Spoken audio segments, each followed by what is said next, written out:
Saudações cavalarianas, aqui é Glênio Madruga, seja bem-vindo a mais um episódio. E se é a sua primeira vez aqui no Clube dos Generais, chega junto e aproveita a viagem, que hoje a viagem é longa, minha gente. Ajeitando a papelada para matrícula na Universidade de Tombuctu ou Timbuktu, depende, escolha a pronúncia mais puxada para o francês ou mais puxada para o inglês, o nosso amigo e professor Renato Kloss. Como é que tá? Grande, Mac, tudo bom? Poxa, Timbuktu é patrimônio histórico da humanidade e na mão dos jihadistas que estão demolindo tudo. É uma sacanagem, né? Mais uma cidade importantíssima, com acervo, com passado importante aí, que tá na mão do pessoal, né? Vamos ver se a França, né, dá um jeito lá e junto do G5, expulsa essa galera aí. Vamos ver. Então, falando em Mali, G5, Timbuktu, Tombuctu, como é que veio parar aqui no CGCast essa pauta de hoje, cara? Boa. Então, essa guerra no Mali já não é de hoje que nós estamos discutindo ela lá no CG. Vira e mexe, pipoca uma notícia do que está acontecendo lá, dos jihadistas. No começo era a Al-Qaeda, do Maghreb Islâmico, agora tem o Estado Islâmico também. Então surgiu essa pauta e nós decidimos, né, poxa, vamos falar porque tirando alguns sites de notícias assim, você não vai achar nada mais sobre o que está acontecendo lá. Yeah. Então, e surgiu de novo o assunto do Mali porque algumas semanas atrás 13 soldados franceses morreram numa colisão aérea de 2 helicópteros, um de transporte e outro de ataque, e enquanto eles ajudavam operações terrestres, e que foi o maior número de baixas francesas desde 1983 no Líbano. Então, voltou toda a discussão sobre o que está acontecendo lá no Mali, e mais importante, se está dando certo, se estão combatendo de forma correta. Isso aí nós vamos falar no final, se está dando certo ou não. Mas primeiro, para a gente já dar um contexto legal, a França tem uma presença militar no Mali desde 2013, quando ela tinha lançado uma intervenção contra os radicais islâmicos, que eram ligados à Al-Qaeda naquela época, que tinha invadido o norte do país. Então, eles usaram o poder aéreo deles, junto de tropas francesas e do Chad, que é o vizinho do Mali, para poder botar esses jihadistas para correr. Só que, poxa, a gente sabe que não é fácil, né? Bom, a intervenção falhou em restaurar a paz no Mali, porque nós vamos ver mais na frente, é uma bagunça, só é um estado falido, vai lembrar. E hoje, grupos armados afiliados ao Estado Islâmico e à Al-Qaeda, além de outros grupos, tem mais grupos islâmicos ainda que querem ferrar, não só com a África, como o Oriente Médio, e que estão lá também no Mali, naquela região. Então, naquela região do Sahel, a França lançou outra operação de contra-terrorismo, que é a Operação Barkhane, e instigou os 5 países da região, que é Burkina Faso, Chad, Mauritânia, Mali e Níger. Vale lembrar que esses países ficam naquela faixa do Sahel, que é a divisa entre o Saara e a parte mais tropical do continente, fica nesse meio termo, aí mais ou menos. E agora a esperança que o G5 assuma o controle até para ver se libera essas tropas francesas que estão lá no Mali. Desde 2012, eles já vêm sofrendo muitas perdas ali no Mali, não só os franceses já tinham perdido mais de 10 soldados ali no Mali, e agora perderam esses 13 mais. A MINUSMA, que é a missão de paz, já perdeu mais de 200 soldados desde 2013, está levando bala para tudo quanto é lado. Então a situação lá não está ainda estabilizada, longe disso, ainda não está estabilizada. Agora, Mac, a gente sabe que a historinha lá, o background lá é sanguinário também, né? Bagunçado. Vem de tempo. Aí. E é uma história que vale a pena a gente conhecer, porque no conhecimento geral se considera, assim, tô generalizando bem por alto, tá? Mas muito se fala da África como se fosse uma coisa mais ou menos homogênea, como ou só deserto ou só floresta, e quando fala de população tá sempre morrendo de fome em algum lugar, dependendo de financiamento externo, e não é bem por aí. Cada país da África tem suas peculiaridades, cada região da África tem suas características muito próprias, e a quantidade de etnias e de centros populacionais e de antigos reinos, antigos impérios, é uma coisa impressionante. Então, já abrindo esse background, eu convido o nosso ouvinte a dar uma estudada um pouco mais a fundo na história do continente africano, que nem só de Egito Antigo vive a África.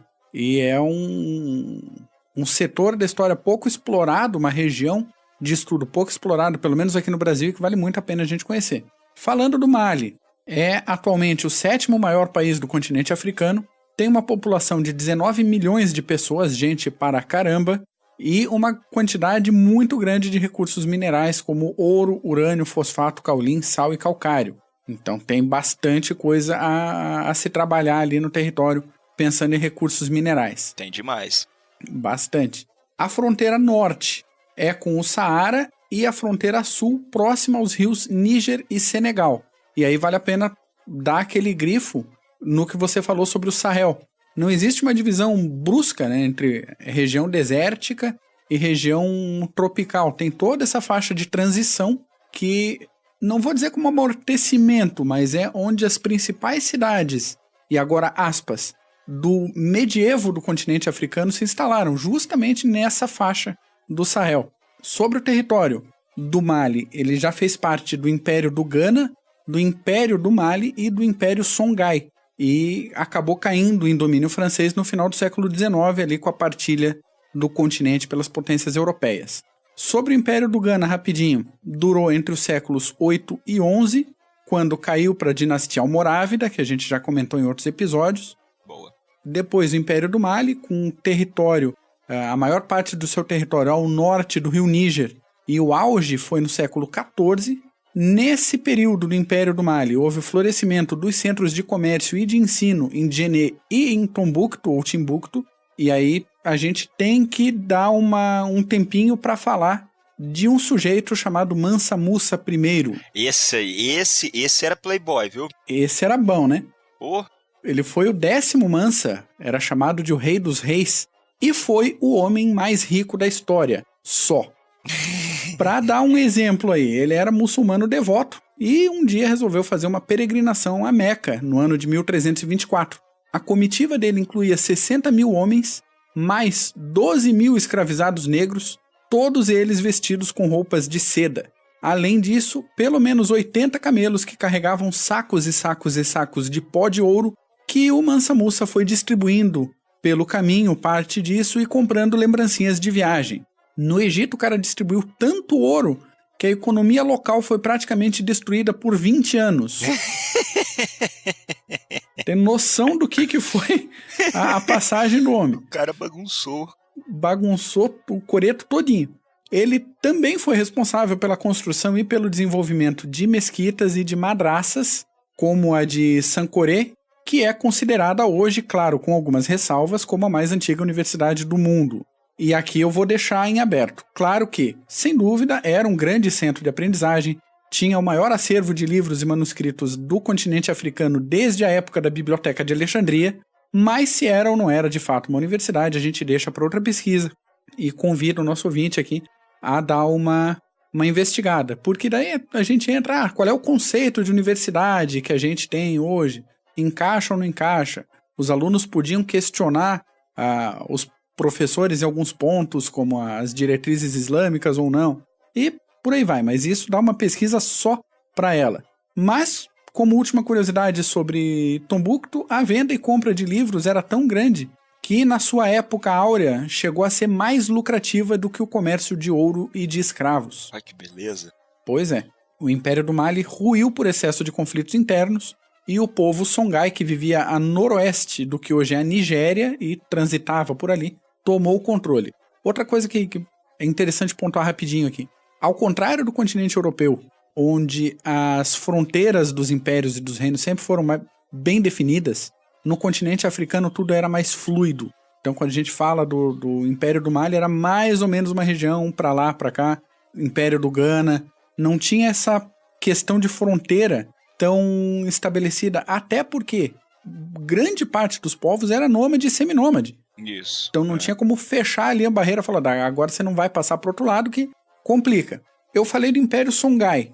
Ele veio depois do Império do Mali, mas se esfacelou depois de uma invasão berbere em 1591, o que também marcou o fim da era das rotas comerciais transsaarianas, que, novamente, o imaginário popular considera o deserto como uma barreira intransponível, e a verdade é que ali passava dezenas de rotas comerciais, para um lado e para o outro, para norte e para sul, e ao mesmo tempo, aumentou o fluxo das rotas marítimas controladas pelos europeus dando a volta no continente. Então ficava mais rápido e às vezes até mais barato ir por mar do que tentar atravessar por terra o deserto. E aí a gente tem a presença francesa, o início da presença francesa no final do século XIX, que fez esses ajustes e delimitou essas fronteiras que eram tão fluidas no continente africano durante ali a partilha do continente. Um pouco mais para frente, já falando em século XX, o Mali e o Senegal eram territórios unidos, mas em 1960 o Senegal conquistou a independência, o que acabou definindo também o atual território do Mali. Até o finzinho do período colonial, o Mali não possuía infraestrutura básica e a população era ainda composta fundamentalmente por agricultores e por pastores nômades, além de, claro, alguns centros urbanos mais relevantes de séculos de idade. E agora eu vou dar uma chegada um pouquinho mais para abrir os caminhos para ti, que vai explicar melhor esse rolo atual. Boa.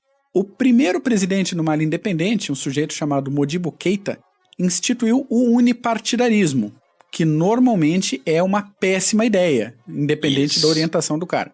Aí ele fez uma nacionalização de recursos econômicos e adotou uma orientação política socialista e de forte ligação com a União Soviética, o que também não pode ser considerado uma ideia muito interessante.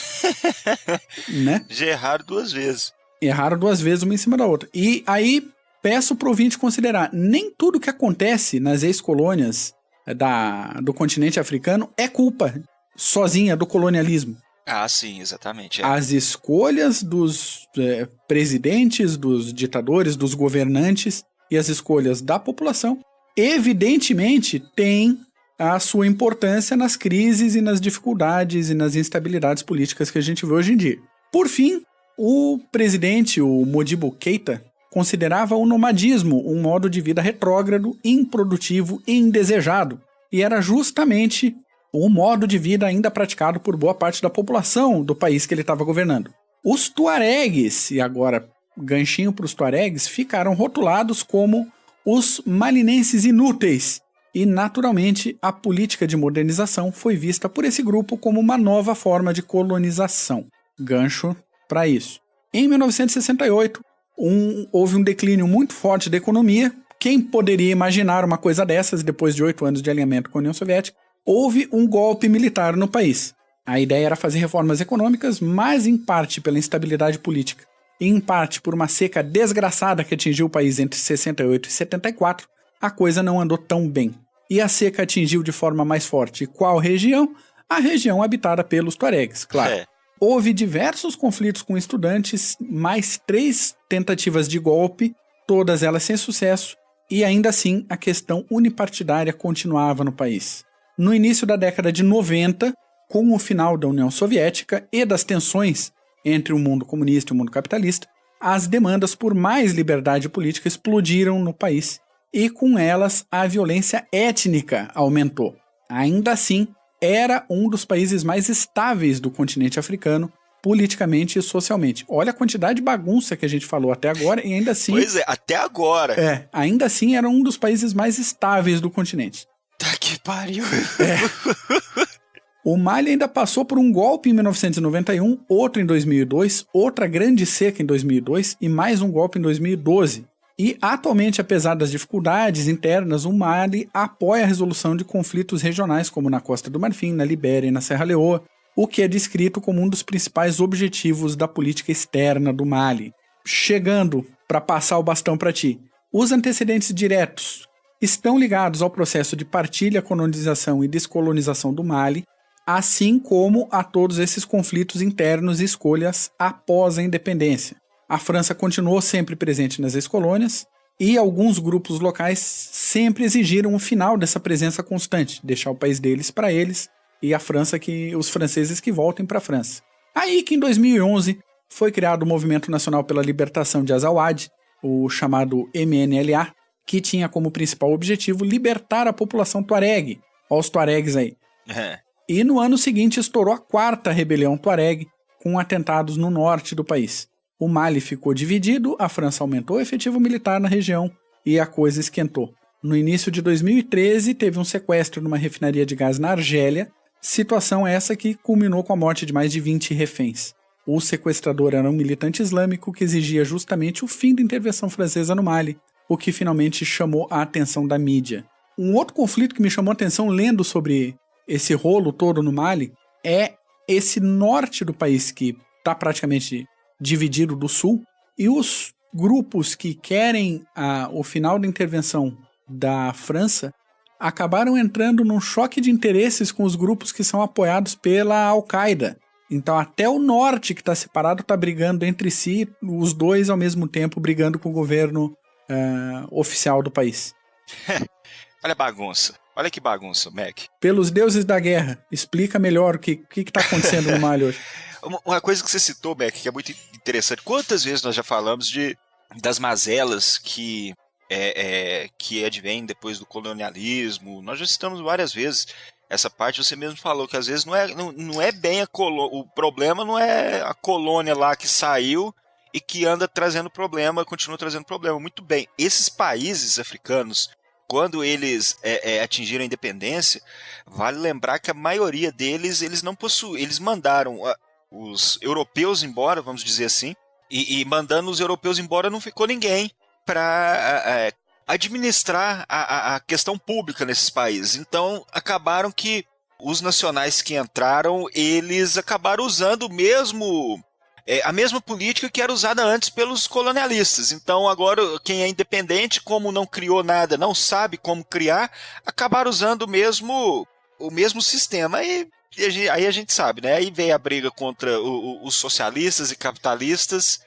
Então a bagunça lá é muito grande. Você viu que junta isso com um conflito étnico de gente que atravessava a fronteira antes e não pode mais. Como nós vamos ver, os radicais islâmicos, eles se aproveitaram do caos que é o país para trazer mais caos ainda, gerar mais conflito e pegar uma parte da população para dar suporte a eles. Bom, lá no Mali, vale lembrar que a parte norte do Mali, como você tinha falado, que o Mali é um melting pot. Como que a gente fala? O melting pot são várias tribos, etnias. Então, se muita gente vai pensar que lá só tem o malinês ou o tuareg. Porra, tem muita gente lá, tem muitas tribos. Bom, as relações do norte e o sul sempre são historicamente difíceis. O norte se irritou sob o domínio do sul, né? E a região viu grandes rebeliões das comunidades tuaregs. Como você disse, de 2002 a 2013 foi a quarta. Porque os tuaregs sempre se sentiram marginalizados. E um país que já é pobre pra cacete, os tuaregs já vêm lá em último. Vale lembrar que o International Crisis Group, que é um banco de dados lá de Bruxelas, eles já tinham marcado que o ressentimento da população tuareg é histórico, pelo o grande e vasto histórico de massacres, envenenamentos de poços, aí, ó, vai lembrar da guerra biológica que nós citamos, exílio forçado que desde 63 vem expurgando muitos civis tuaregs. Então, qual que é a fonte do problema? Vamos juntar.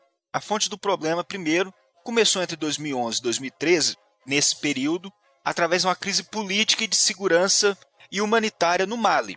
Então nós já tínhamos essa política, esses problemas políticos lá no Mali. Em 2011, os membros da minoria nômade tuareg, eles lançaram uma rebelião separatista no norte, atraindo muitos soldados e armas que fluíam da Líbia devastada pela guerra.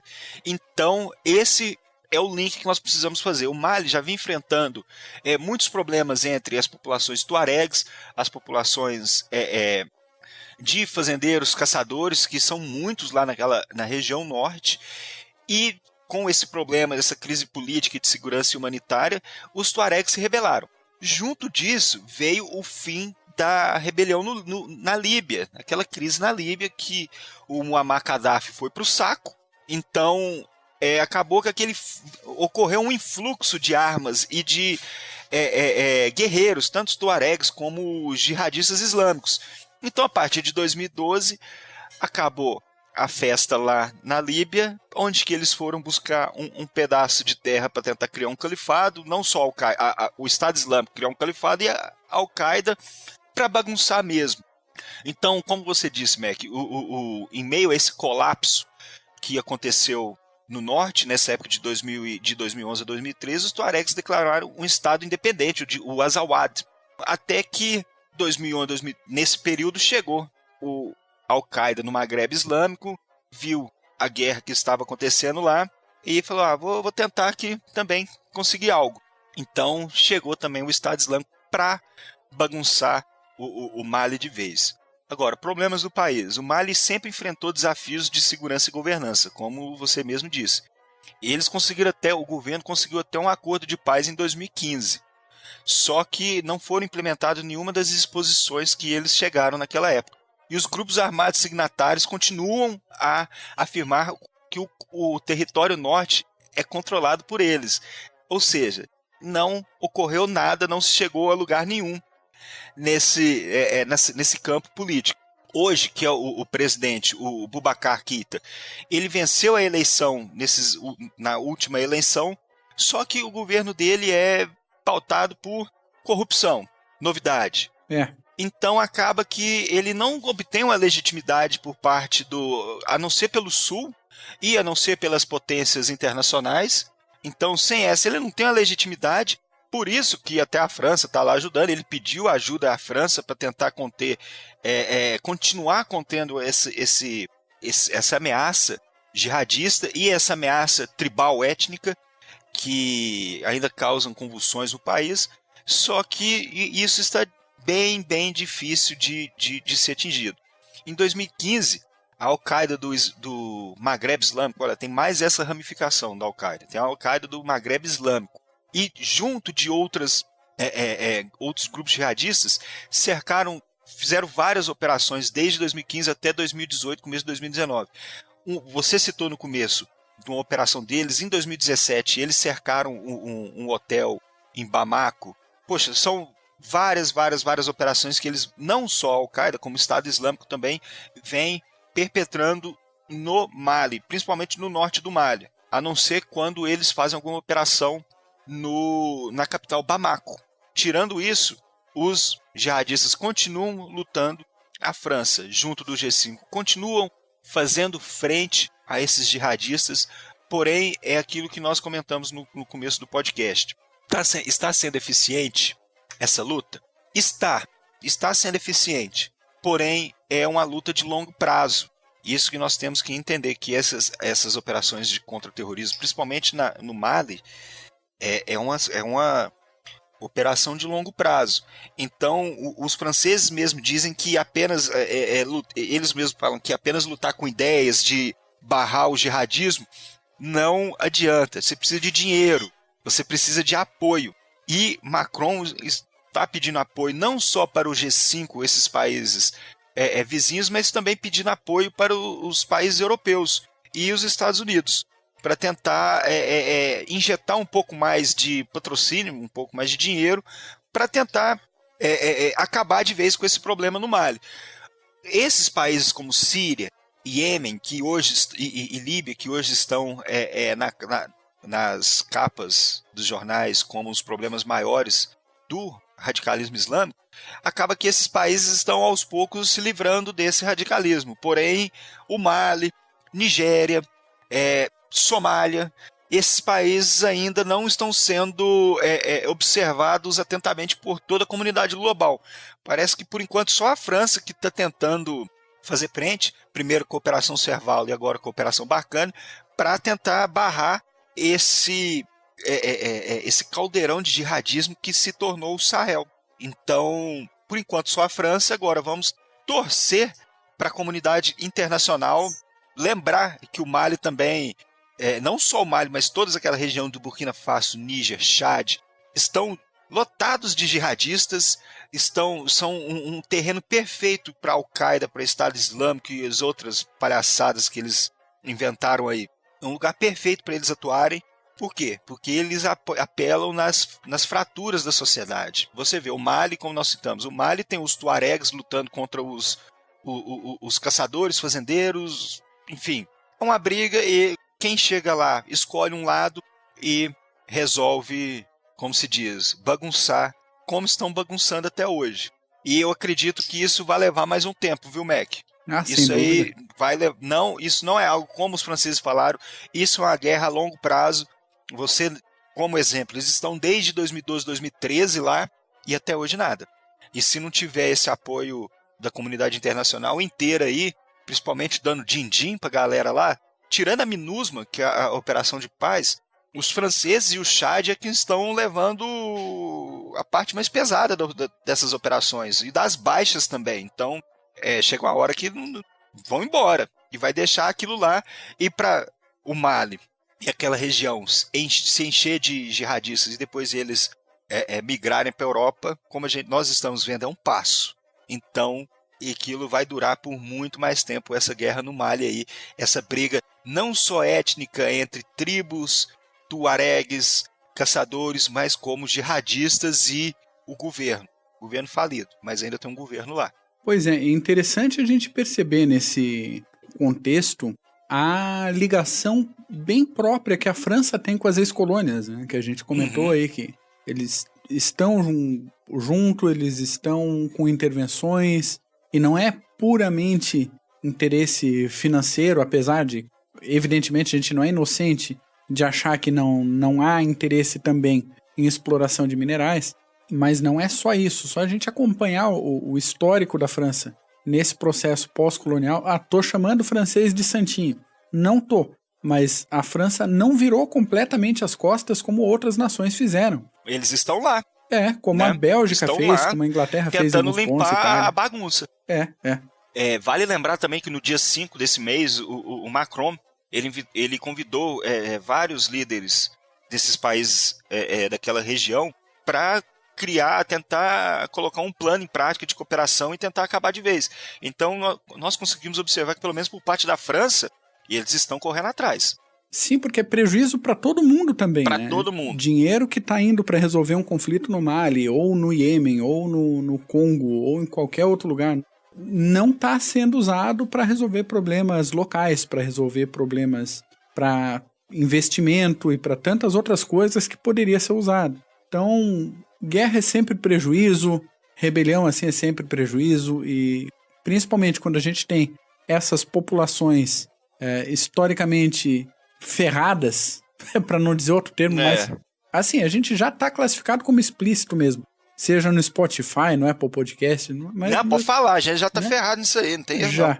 Quando vem grupos como Al-Qaeda, Estado Islâmico, com promessas que para quem tá na merda é melhor do que nada, depois que esse pessoal se instala, até conseguir retirar, até restabelecer, até construir infraestrutura, a gente tá vendo, o Mali já não tinha infraestrutura antes de 1960, continua não tendo agora.